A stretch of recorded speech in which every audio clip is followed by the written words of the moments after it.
नमस्कार दोस्तों, आज हम एक बार फिर आपके बीच लेकर आए हैं एक प्रेरणादायक कहानी, Gautam Buddha motivational story in Hindi, जिनको सुनकर आप कभी भी ईश्वर खोजने के लिए नहीं भटकेंगे। अगर स्टोरी आपको अच्छी लगे तो नीचे कमेंट करके ज़रूर बताएं। तो चलिए शुरू करते हैं आज की कहानी। उस वक्त की बात है जब गौतम बुद्ध इस धरती पर अवतरित थे। एक व्यक्ति जिसके पास धन दौलत की कोई कमी नहीं है, उसके साथ जीवन काटने वाली उसकी पत्नी और राम लक्ष्मण जैसे 2 बच्चे भी हैं। उसके पास सब कुछ है। फिर एक दिन उस व्यक्ति के मन में भगवान को पाने की लालसा जगी। उसने सोचा कि मैंने बहुत सारा धन कमा लिया, अब कभी भी धन की कमी नहीं आएगी, पर मेरे पास ईश्वर नहीं है, मुझे ईश्वर के दर्शन करने हैं। उस व्यक्ति ने ईश्वर खोजने की ठान ली। फिर उसने कई सारे मंदिरों और धर्म स्थानों का निर्माण करवाया, पर उसे ईश्वर के दर्शन नहीं हुए। फिर उसने दान पुण्य करना शुरू किया। उसके खजाने से कई सारा धन दान पुण्य में लग गया, फिर भी उसे ईश्वर नहीं मिले। फिर उस व्यक्ति ने सोचा कि अब मैं बड़े बड़े धामों के तीर्थ करता हूँ। उस व्यक्ति ने कई तीर्थ स्थानों के दर्शन किए। ऐसे ही 20 साल गुजर गए, पर उस व्यक्ति को ईश्वर नहीं मिले। भगवान को पाने की कोशिश करते करते वो इंसान थक गया और आखिरकार वो एक दिन महात्मा बुद्ध के पास गया और कहने लगा कि महात्मा, मैं 20 साल से ईश्वर की खोज कर रहा हूँ, पर मुझे ईश्वर कहीं भी नहीं मिले। क्या आप मुझे ईश्वर पाने का कोई मार्ग दिखा सकते हैं? उस व्यक्ति की बातें सुनकर महात्मा बुद्ध उससे पूछने लगे कि सुनो बालक, ईश्वर खोजना कोई बड़ी बात नहीं है, वह तो बड़ी आसानी से मिल जाते हैं। अच्छा, तुम ये बताओ कि ईश्वर को खोजने के लिए तुमने क्या क्या और कहाँ कहाँ खोजा? वह व्यक्ति बुद्ध को पूरी बात बताता है कि मैंने कई सारे मंदिरों और धर्म स्थानों का निर्माण किया, दान पुण्य किया और कई सारे तीर्थ स्थानों के दर्शन किए, फिर भी मुझे ईश्वर नहीं मिले।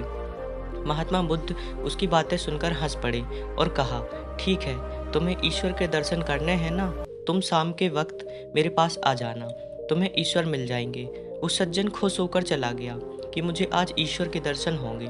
फिर कुछ देर बाद संध्या होने को आई, पर महात्मा बुद्ध संध्या होने से पहले कुछ ढूंढने लगे। शिष्यों ने आकर पूछा कि गुरुजी, आप क्या ढूंढ रहे हैं? महात्मा बुद्ध ने बताया कि मेरे पास एक कीमती मोती था, परंतु वो कीमती मोती खो गया है, उसे ही ढूंढ रहा हूँ। महात्मा बुद्ध की बात सुनकर शिष्य भी उस मोती को ढूंढने में लग गए। सभी मोती को ढूंढ ही रहे थे, कितने में वह व्यक्ति भी वहां पहुंच गया।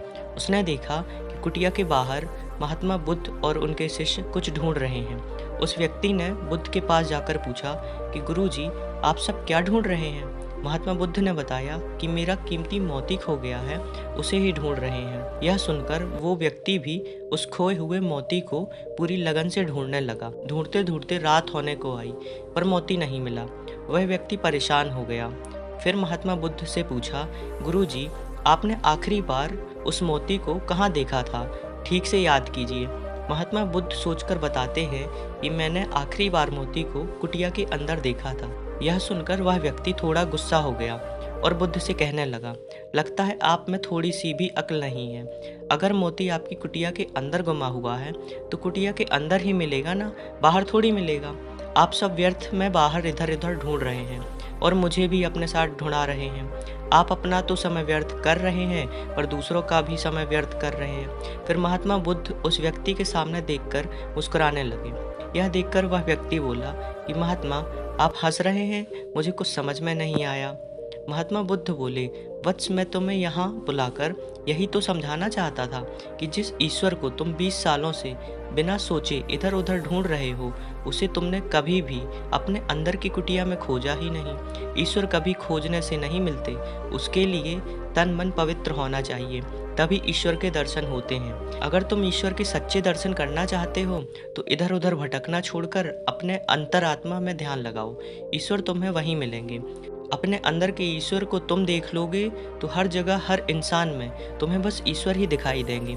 महात्मा बुद्ध की अमृत भरी वाणी सुनकर उस व्यक्ति को अपनी गलती का एहसास हुआ और बुद्ध के चरणों में गिर पड़ा और माफ़ी मांगते हुए कहा कि मैं व्यर्थ ही इधर उधर भटक रहा था, वास्तव में तो ईश्वर हमारे अंदर ही होते हैं। धन्यवाद दोस्तों, मिलते हैं कल फिर ऐसी ही किसी स्टोरी के साथ।